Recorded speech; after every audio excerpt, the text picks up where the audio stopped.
A journey of 1,000 miles begins with a single step. It's from an old Chinese proverb. Most people have heard it or have come across it at some point. And the meaning's pretty straightforward, right? It advocates having the courage to take that step towards a goal. And that's huge. Making that decision to move forward towards something you want. But it's what happens immediately following that first step that I'm interested in. What happens when you climb a mountain? You're thinking about that feeling of being on top, looking down with pride. Every time you think about it, your heart starts racing. So you pack your stuff, you make your way down to the base of the mountain, and then you look up. Different ballgame, right? Now the entire mountain's in front of you, and you realize that that's no small feat. That is when people walk away. When they aren't able to see a challenge as a sum of tiny steps, they see it as a crazy, impossible task. It's like saying you want to be the next Tom Brady or Kobe Bryant. It's a tall mountain to climb.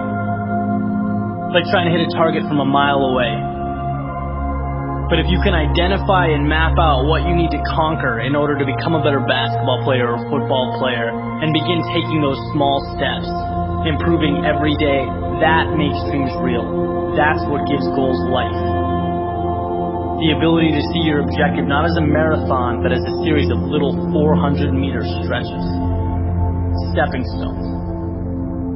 You know what your objective is today, tomorrow, the end of the week, and the end of the year. And completing them day by day, these little victories, that's what gives your dream life. It's what gives you momentum. You feel good about the process.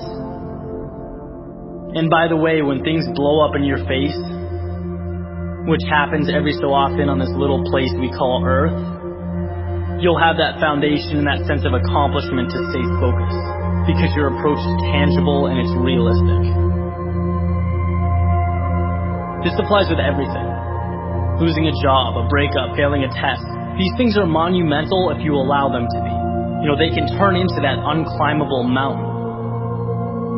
Or they can roadmap a new path for you. And if you define what you want, you define success and begin stepping towards it 1 hour, 1 day at a time, you'll get where you want to be quicker than you thought.